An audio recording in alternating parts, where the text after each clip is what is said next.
महिलाओं को आंदोलन से जोड़ने का काम अगर किसी व्यक्ति ने किया तो उस व्यक्ति का नाम महात्मा गांधी है। और आप देखिए कि देश को आजाद कराने के लिए, अंग्रेजों को इस देश से भगाने के लिए महात्मा गांधी जी को कस्तूरबा गांधी को छोड़ने की जरूरत नहीं पड़ी। छोड़नी पड़ी क्या? कस्तूरबा गांधी को साथ लेकर चलते थे ना। और एक आज के प्रधानमंत्री हैं, कहते हैं कि हमको देश की सेवा करने के लिए पत्नी छोड़ना पड़ा। हाय रे बेईमानी।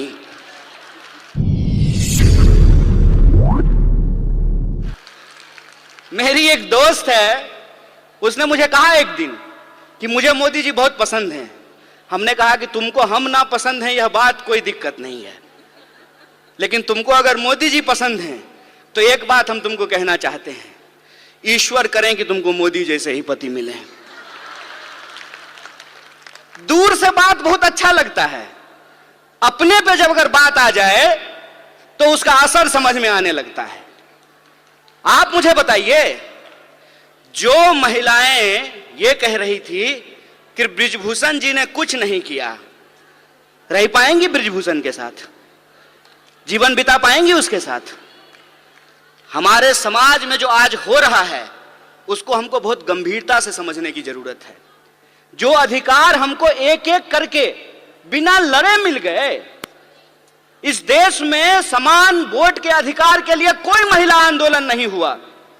जब संविधान लिखा जा रहा था तो वोट का अधिकार दे दिया गया। इस देश में संविधान सभा में 15 महिलाएं शामिल होंगी, इसके लिए कोई आंदोलन नहीं हुआ। महात्मा गांधी ने अपने इनिशिएटिव से, उस वक्त जो है हमारा अखिल भारतीय महिला संघ नहीं था, महिला कांग्रेस नहीं था उस वक्त, लेकिन गांधी जी ने महिलाओं को घर से निकाल करके अपने आंदोलन में शामिल कराया। और आप जानते हैं, शराबबंदी के खिलाफ जो पिकेटिंग का आंदोलन होता था वो पूर्ण रूप से महिलाओं का आंदोलन था। महिलाएं जाती थी और शराब की दुकानों को बंद कराती थी। महिलाओं को राजनीति की मुख्य धारा में लेकर के आए, ये एक प्रोग्रेसिव सोच थी।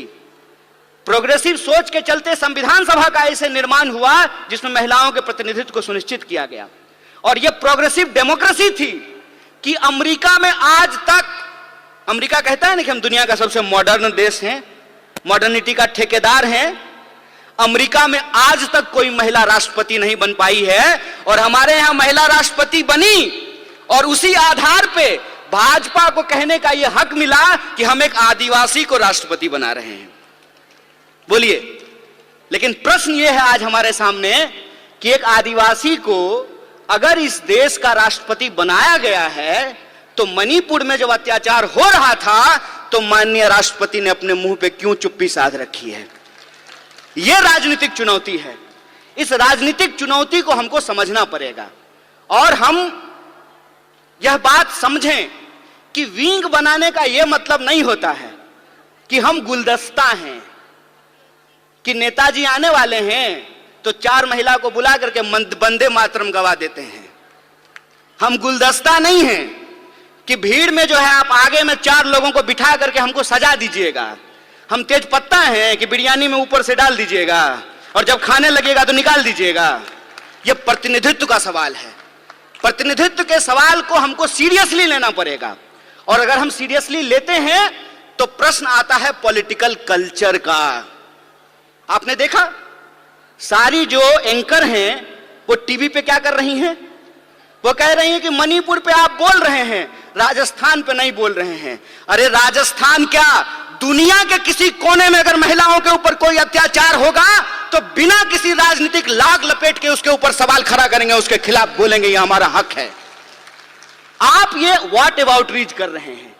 आप ये दिखाने की कोशिश कर रहे हैं कि चोरी हो जाना, डकैती हो जाना और बलात्कार हो जाना एक है। नहीं है एक। किसी का पर्स मारा गया और किसी के साथ बलात्कार हुआ, ये दोनों अपराध एक है क्या? जो सर्वाइवर होते हैं उनकी पूरी जिंदगी जो खराब हो जाती है। सवाल सिर्फ शरीर का नहीं है, सवाल उनकी मानसिकता का है, सवाल साइकोलॉजी का है। इस बात को हमको समझना पड़ेगा। और ये दोनों अपराध को मिलाने को, दोनों अपराध को एक बनाने की कोशिश कर रहे हैं। हमको इसकी गंभीरता को समझना पड़ेगा। हमको इस गंभीरता को समझना पड़ेगा कि यह सब कुछ आ कहां से रहा है, उसके पीछे की मानसिकता क्या है। और हमारे राष्ट्रीय अध्यक्ष ने भी यह बात कही और सचिन जी भी ने अपनी बात में इस बात को कहा